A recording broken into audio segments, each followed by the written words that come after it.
Welcome. I'm the Deadwood Jedi, and today we're in the account of Harry Attack. We're doing another Raid Shadow Legend video as we're doing a clan boss tune-up for Harry's team.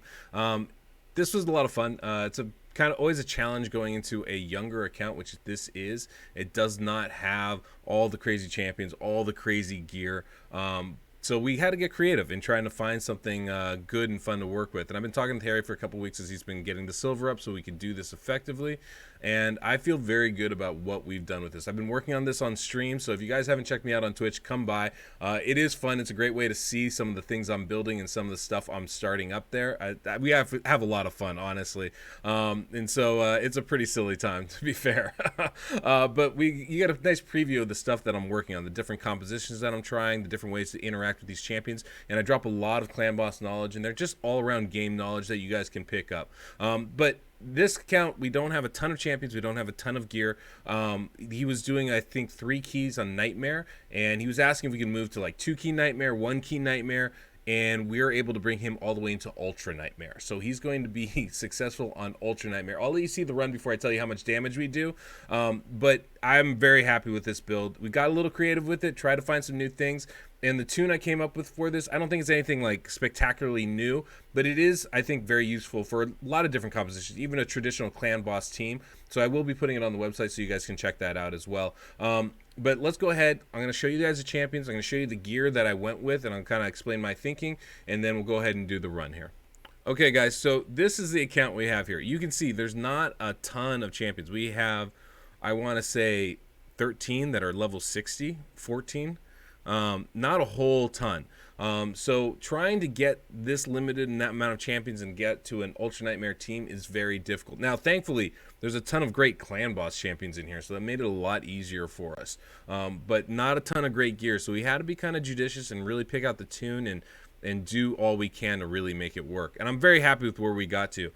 What I decided to go with here, I had a couple options, right? We could have gone traditional clan boss team, counterattack with Valkyrie, Draco, Sepulchre Sentinel, even bring in a Sandlash to make it a little easier. We could have brought in Tyrell. There's a lot of options for ways to go with that. We could have done a slow tune by bringing in Apothecary and using his speed buff to really make everybody go a little faster. But I decided to go a different route because it's something I've heard about and hadn't really had a chance to apply myself. And I think it's a really cool way to do one of these kind of unkillable teams. But we're going to bring in Tower. And we're going to use Tower to block the AoEs, and then we're going to use Valkyrie's shield to block the stun. So it's going to give us a little bit of counterattack, not a full amount, but a little bit.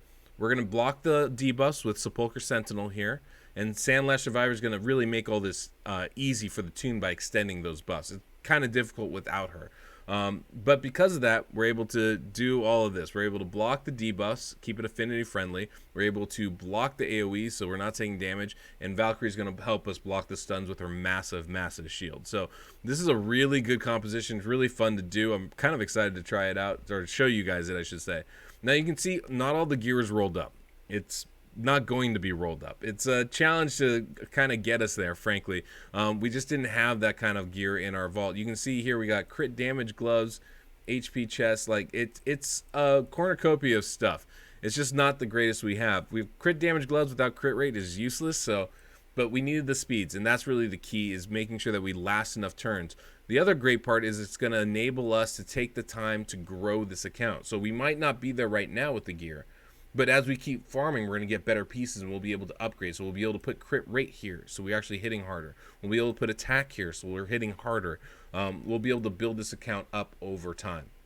Now, you can see the speeds we got at 243 for Tower. That's going to be essential. We do have him in a pretty much straight defensive mastery and offensive mastery. So you can see here, we're going down all the way down to War Master down here. This is traditional.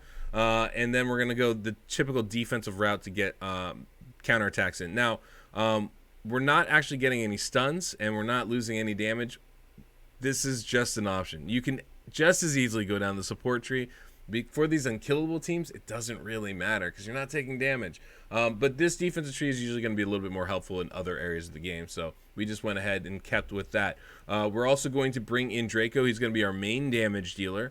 I've been working on his kit, trying to get him up. You can see right here, we've got his attack pretty high. We've got his crit rate up. Crit damage is okay, not great. We got the accuracy where we want it. You can see his HP is super low. His defense is super low. He is not built to survive. He is built to do damage. Great part about the Unkillable teams. 174 is his speed. You can see the masteries. We did go down the support tree here. And we went to Lore Steel to get a little bit extra speed. We went Evil Eye so he can be used outside of Clan Boss, and then Master Hexer to extend the debuff since he is our only poisoner in this comp. On the other side, we did go, of course, down to War Master per usual, so nothing unusual there. With Valkyrie, we tried the key with Valkyrie, as much defense as you can. You want to get to that 6,000 mark. We came pretty close. Limited on gear again. We have Valkyrie at 171, 172. It's a pretty low speed threshold for her, so we wanted to keep to that as much as possible. All I'm worried about is getting that shield as high as possible because that's going to help protect us for the stun. That's going to be essential. We still haven't rolled everything up. We don't have the greatest of pieces. You can see a bunch of mixed set stuff. Doesn't really matter. Great thing about being unkillable. We also have Sepulchre Sentinel. Now, Sepulchre Sentinel I do have in lifesteal gear. Don't need it. But I brought her in lifesteal gear because there's a good possibility she'll be taking the stun at some point, and that way she'll be able to heal herself up. We're actually going to have Sandlash Survivor be the main stun taker, but for different affinities, it'll be Sepulchre Sentinel instead. And so I wanted to tank her up on defense. We would like to improve that HP considerably. We're just not there yet. The speed 225, you need her in that 225 range to be able to take this double turn. And I think that's pretty much it. Oh yeah, masteries. Again, defensive tree, offensive tree. Nothing fancy here, guys. It's going to be pretty much the same thing for all of them. And then we do have Sepulchre Sentinel, or Sandlash Survivor, excuse me. We did Sepulchre. Same masteries as everybody else. Artifact-wise, and now those are defensive champions, so getting the defensive masteries is helpful. Artifact-wise, so we have her at 172. It is important that she goes slower than Draco, but still needs to be faster than Valkyrie. We've got a lot of defense on her. HP is a little bit lower than I'd like, but not bad. We did get the crit rate in a pretty decent spot, again, with the lifesteal because she'll be taking the stun. Want her to be able to heal up in between. Oh, and the very last champion before I get out of here, I should go down the masteries for Valkyrie. Now, Valkyrie, we haven't finished mastering her, and we don't need to like max it out just yet. We got the War Master. That's key for damage. And then support tree, the only things we really need to take is Shield Breaker to make the shields she casts bigger, and Healing Savior to make the shields she casts bigger. That's the big thing. We can come down to Merciful Aid, and that'll increase the amount of shields, but only if the target has a stun, which we're not taking. So not necessary. Also, we could, in this composition, go down to Lasting Gifts, because we're going to have all the counterattacks up all the time, so we can extend that so we can get a little bit more counterattack in. Not necessary, but with this build specifically, we could go down that route. And that's going to be pretty much it for her. And that's the team, guys. Nothing too crazy about it. That's the team. So by putting all these champions together, what we're doing is we're making it so that Tower and Sandlash Survivor, Tower is going over 240, Sandlash Survivor's over 225. What's going to happen is they're both going to take a double turn at the same time. So they're both going to take a double turn after the stun attack from the clan boss. Sepulchre Sentinel will go first, and then we'll take a second turn. What's the name? Tower won't go first, but he'll go last in this composition. And so what that means is Tower, by going last, is going to be able to put the block debuff for both AoEs. It'll cover both AoEs. Sandlash or Sepulchre Sentinel is going to place the block debuff ability between the AoEs so that we don't take the affinity debuffs. And then Sandlash Survivor is going to extend that so that it covers us for the stun as well. Now Valkyrie is going to put up the counterattack between those AoEs to make sure the shield doesn't fall off any of our champions, and then that should also that'll last us through the counterattack, will last us through the stun, and then the shield will last us through the stun as well. We won't have counterattack for the first AoE, which is the only detriment I can see to this composition. And so that's how this one's going to work. Now, ideally, we'd be able to use Valkyrie's counterattack and shield for all the AoEs and everything else. Even with the extension from Sandlash Survivor, it's a little bit of a risk I didn't want to take.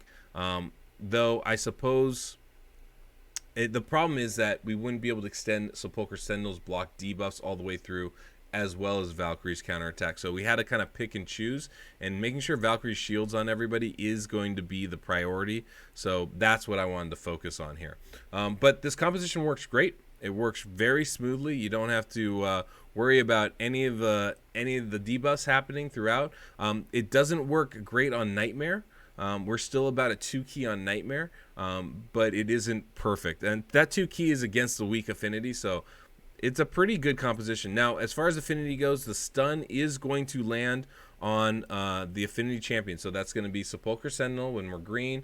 It's going to be Sandlash Survivor when we're in blue. And it's going to be Tower, actually, when we're in red. And that's okay. Tower is covered, so we won't get the debuff block. But it'll either be Tower or Draco.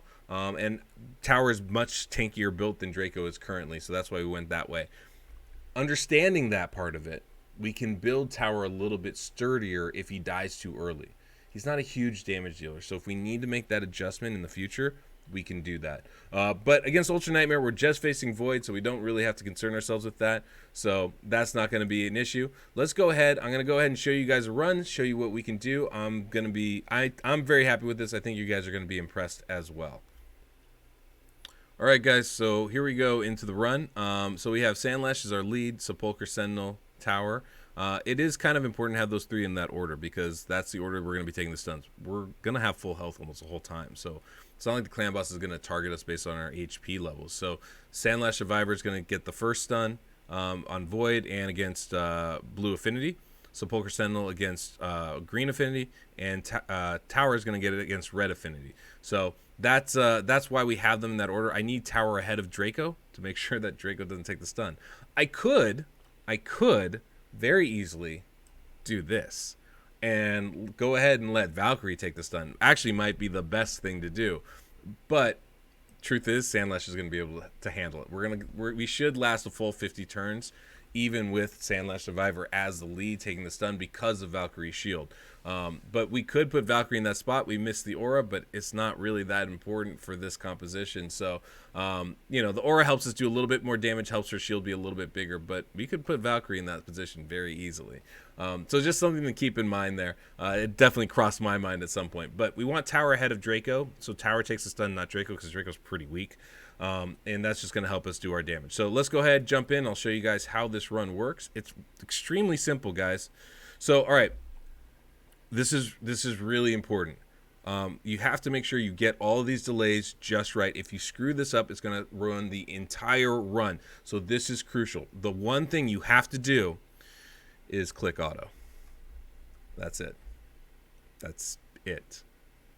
That's all you have to do. One of the simplest things.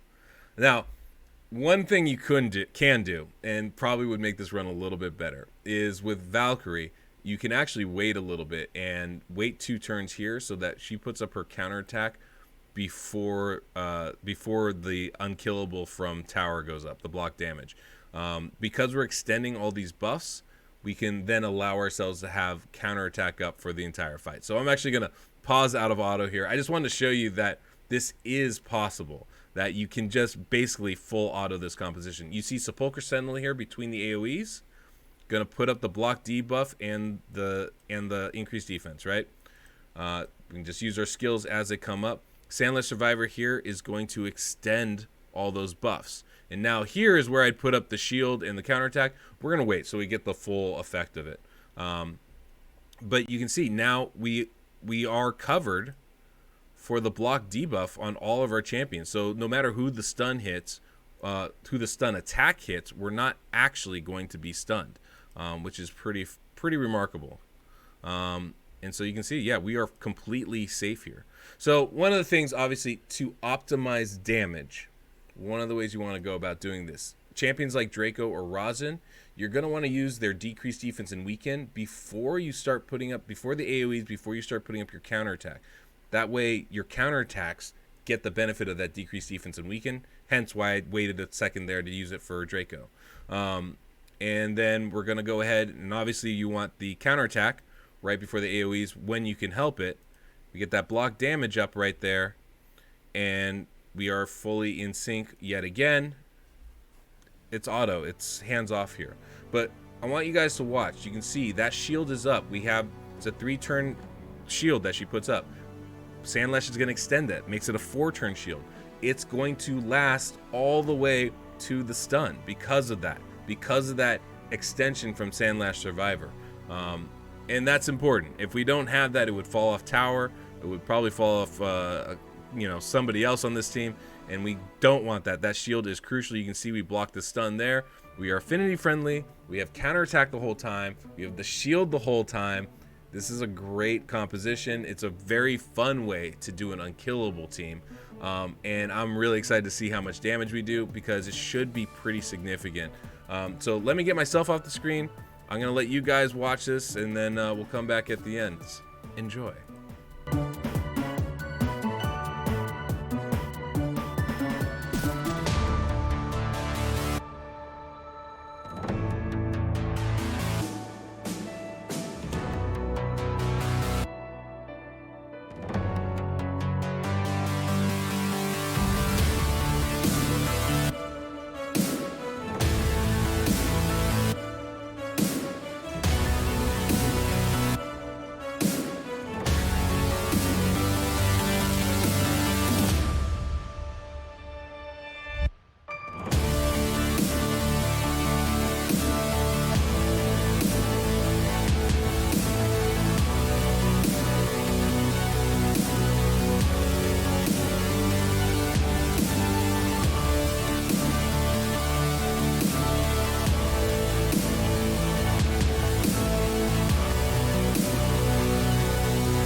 Wow. Wow. I did not expect that. 31.5 million damage? It's not what I was expecting, guys. That's way more damage than I was expecting. Yikes. I hate unkillable teams, but they are so dang effective. Oh, man. They have no artistry to them. Well, a little bit. But man, it is strong. If you can do it, you got to try it. I mean, if you're struggling, I can't say don't do it. Look at the results there. This is a team that was doing 3 keys on Nightmare a day ago. Now we're almost 2 key on Ultra Nightmare. It's ridiculous.